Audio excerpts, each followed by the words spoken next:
नमस्कार, आप देख रहे हैं मीडिया हलचल। मैं हूं आपके साथ कृष्णा और हम बात करें कल के दिन की। बात करें कल का दिन सियासत का सबसे बड़ा दिन था। बात करें एक तरफ पश्चिमी यूपी, एक तरफ पूर्वांचल, जहां पूर्वांचल में प्रधानमंत्री नरेंद्र मोदी और मुख्यमंत्री योगी आदित्यनाथ जनसभा को संबोधित कर रहे थे।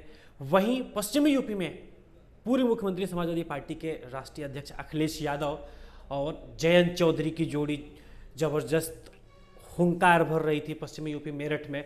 और दोनों तरफ से एक सियासी जो जुबानी जंग चल रही थी, वार पे वार चल रहा था। ये सबसे बड़ी बात थी कि मोदी जी जहां समाजवादी पार्टी पर निशाना साध रहे थे, वहीं अखिलेश यादव बीजेपी पर निशाना साधने से नहीं चूक रहे थे। इन सब तमाम मुद्दों पर बात करने के लिए, उन बयानबाजियों पर बात करने के लिए हमारे साथ समाजवादी पार्टी के वरिष्ठ नेता मोगरा बादशाह, पूर्व विधानसभा के नेता, जो समाजवादी पार्टी के महाराष्ट्र के प्रदेश उपाध्यक्ष भी हैं।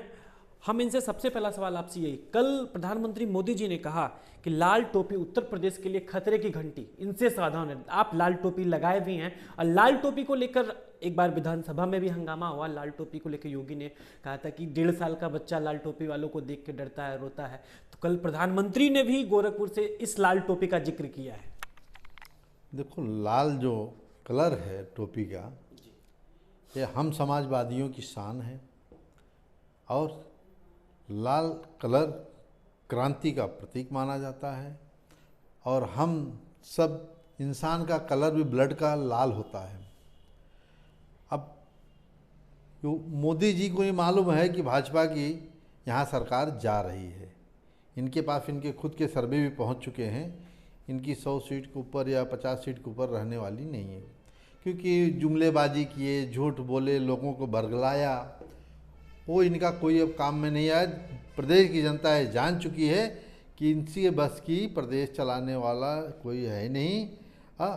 रही बात योगी जी की, अब उनकी छुट्टी 2022 में हो जाएगी। जाके अपना गोरखपुर में मंदिर में जो साधु सन्यासी का काम है, जाके मंदिर में अपना पूजा पाठ करें, वही ठीक रहेगा इनके लिए। प्रदेश चलाना इनके बस की बात नहीं है।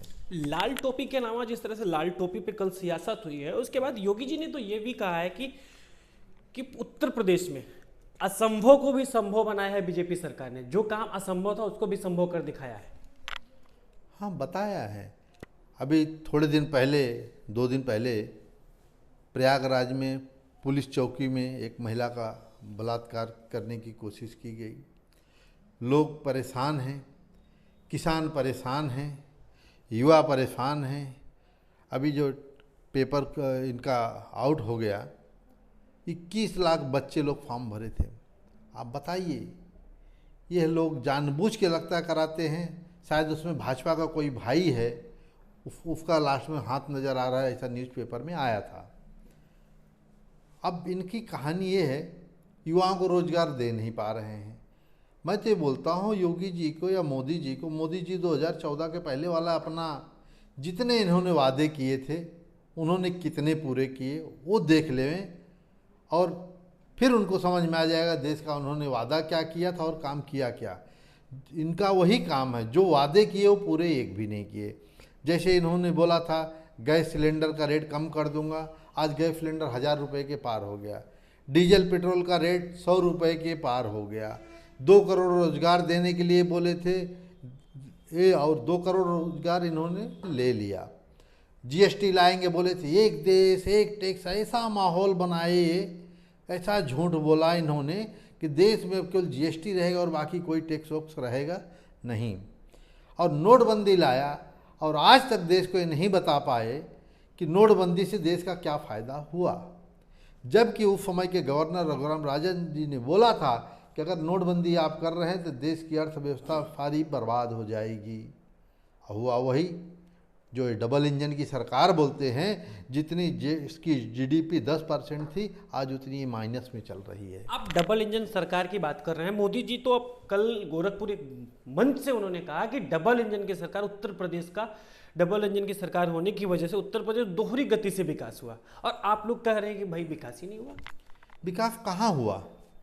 जो देश के एयरपोर्ट हैं सारे अडानी को दे दिए जा रहे हैं, बेच दिए जा रहे हैं। राष्ट्र की संपत्ति है ना। बैंकों का जो राष्ट्रीयकरण हुआ था, आज ये बैंकों को प्राइवेट लोगों के हाथ में देना चाह रहे हैं। प्राइमरी के या इंटर तक के जो सरकारी स्कूल थे उनकी शिक्षा बर्बाद की जा रही है कि कोई गरीब का बच्चा पढ़ेगा तभी तो नौकरी मांगेगा, पढ़ने ही नहीं देंगे। इनकी नीतियाँ यही है, कोई पढ़ेगा लिखेगा तब तो नौकरी मांगेगा, ये पढ़ने नहीं देंगे। ये हमेशा मंदिर मस्जिद की राजनीति करेंगे, जात और धर्म की राजनीति करेंगे। अभी 30 IAS को उन्होंने डायरेक्ट उठा के भर्ती कर दिया, उसमें देखो लिस्ट में कौन से जाति के लोग हैं उसमें भर्ती। आज थाने में कौन से जाति के लोग बैठे हैं वहाँ पे। आज थाने में गरीब आदमी का बस की बात नहीं कि जाके वहाँ पे कोई अपना शिकायत दर्ज कर सके, उसकी सुनी नहीं जाती है। आज किसान हैं, परेशान हैं और साढ़ खेती खाए जा रहे हैं, इनको कुछ फर्क नहीं है। इनकी हर एक व्यवस्था उल्टी है, ये देश के हित में नहीं है।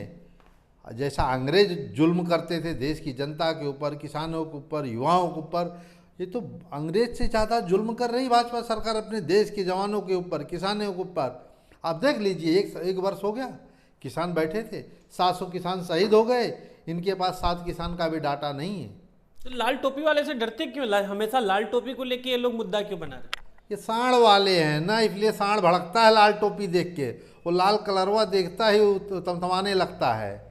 जैसा इन्होंने कोलकाता में बोला था दीदी ओ दीदी, तब वो ऐसा ये लाल टोपी वाले इनको दिखाएंगे खेदने का काम लाल टोपी वाले करेंगे। जैसा ट्रेन के आगे लाल सिग्नल हो जाता है, ट्रेन आगे नहीं बढ़ती है, तो समाजवादी लाल टोपी लगा के भाजपा को रोकने का काम करेंगे। इनकी गाड़ी अब डबल इंजन की नहीं आगे बढ़ने वाली, यहीं की यहीं रुक जाएगी। अब एक लास्ट सवाल आपसे, अखिलेश यादव जौनपुर आने वाले हैं, 14 तारीख को भी जौनपुर आने वाले, 14-15 उनका जौनपुर में प्रोग्राम है। लगभग 9 विधानसभा को टच भी करेंगे, एक लंबी यात्रा करेंगे, लोगों से मिलेंगे भी। क्या लगता है जिस तरह से मेरठ में जन सैलाब उमड़ा, जिस तरह से अम्बेडकर नगर में जन सैलाब उमड़ा, जिस तरह से मऊ में, हल्दरपुर में जन सैलाब उमड़ा, गाजीपुर, आजमगढ़, वाराणसी, अखिलेश यादव, कल मेरठ की बात की जाए तो मेरठ में गोरखपुर प्रधानमंत्री जी की रैली को देखा जाए और अखिलेश यादव की रैली को देखा जाए तो देखा जाए कि कम से कम 3/3 ज़्यादा भीड़ थी जो अखिलेश की सभा में थी। दूर दूर तक भीड़ ही भीड़ नज़र दिखाई दी, यहाँ पे चेयर खाली दिखी। तो ऐसे में एक ज़बरदस्त उत्साह है लोगों में। जौनपुर में क्या लगता है कितनी भीड़ होगी? जौनपुर में जन सैलाब आएगा, एकदम इतनी जनता आएगी, क्योंकि भाजपा से इतना त्रस्त हो गए हैं। और ख़ास करके हमारी मुगराबाद शाहपुर की विधानसभा के लोग इतना त्रस्त हैं, यहीं बगल में रेलवे फाटक है, 3.5 4 घंटा जाम लग रहा है। आप सोचिए, कोई अगर बीमार आदमी उसको इलाहाबाद भर्ती करना हो, हॉस्पिटल ले जाना हो, तो पहुंचते से पहला ही दम तोड़ देगा। इनको कुछ फ़र्क नहीं पड़ता है। अभी सितंबर में योगी जी आए थे वहीं बगल में, वो 300 मीटर पे शायद फाटक है उनसे जहाँ पे आए थे, लेकिन उनको कुछ फ़र्क नहीं पड़ा। जबकि बाईपास रोड का राष्ट्रीय अध्यक्ष अखिलेश यादव जी जब सरकार थी 2017 के पहले, उसमें बाईपास का एक मतलब उन्होंने रखा था और कुछ पैसा भी आया था, लेकिन इन लोगों ने काम चालू नहीं किया। इनका 5 साल पूरा होने को आ गया, ये केवल नाम बदली करने और फीता काटने में मास्टर है। ये सोचते हैं कि अगर अखिलेश यादव जी के कोई काम होएगा तब जाके अगर कुछ हो जाएगा तो उनका नाम और हो जाएगा। अरे नाम क्या, उनका काम दिख रहा है, जनता के बीच में काम है। हर एक चीज़ जो जनता के हित में कार्य किया है अखिलेश यादव जी ने, और यह हम लोग को गर्व लगता है कि हम लोग समाजवादी होने के नाते, समाजवादी पार्टी की अगर सरकार आएगी तो गरीबों के लिए, किसानों के लिए, युवाओं के लिए, बुजुर्गों के लिए, महिलाओं के लिए, बहन बेटियों के लिए काम करेंगे और दिखाएंगे कि देखो सरकार ऐसे ही चलती है। सरकार जुमलेबाजी, झूठ से, बहकाने से कोई चलने वाला नहीं है। अभी ये बोलते हैं हम राशन डबल कर दिया। राशन तुम डबल मत दो, तुम रोजगार दो, तुम काम दो, तब जाके प्रदेश का विकास होएगा। क्या लगता है 14 तारीख को जन सैलाब उमड़ेगा जौनपुर में? बहुत तेज होएगा। आप आइएगा और देखिए, क्योंकि जो बड़े बड़े गोदी मीडिया चैनल है तो सारे बिके हुए हैं, सबको मालूम है देश की जनता को। आजकल अभी कोई न्यूज़ चैनल देखता भी नहीं, शायद बहुत कम लोग देखते हैं तो एक NDTV है और 1-2 चैनल है, उसी को देखते हैं लोग। हाँ, और इनका चैनल गोदी मीडिया वाला तो कोई देखता ही नहीं। ये मालूम है झूठ बोल रहे हैं, ये झूठ बोलने में बहुत मास्टर हैं, टोपी घुमाने में मास्टर हैं। इनकी ना स्मार्ट सिटी दिखी, ना बुलेट ट्रेन दिखा, ना 15 लाख आया किसी के अकाउंट में, ना 2 करोड़ रोजगार आया। इनका हर एक चीज़ ढकोसलेबाजी, झूठ पर झूठ। देश की जनता तंग आ गई। क्या देश की जनता को बेवकूफ़ समझ रहे हैं? जनता सब जान चुकी है। यह अंतिम क्षण चल रहा है भाजपा का। अब इनकी पत्ता साफ है भाजपा का। बहुत बहुत धन्यवाद आपका। जिस तरह से राजेंद्र बहादुर यादव का साफ तौर पे कहना है कि जो लाल टोपी को मुद्दा बना है, लाल टोपी ही भारतीय जनता पार्टी को रोकने का काम करेगी। 2022 में अखिलेश यादव को मुख्यमंत्री बनाएंगे और बीजेपी के ऊपर सीधा आरोप लगा। बीजेपी अभी तक सिर्फ झूठ पे झूठ बोलती है, सिर्फ जुमला बोलती है। बीजेपी ने जिस तरह से प्रधानमंत्री दावा कर रहे थे कि डबल इंजन की सरकार दोहरी गति से विकास कर रही है, आप सुनिएगा कि दोहरी गति से किस चीज का विकास हुआ है, वीडियो में पड़ा है, आप उसको देखिएगा।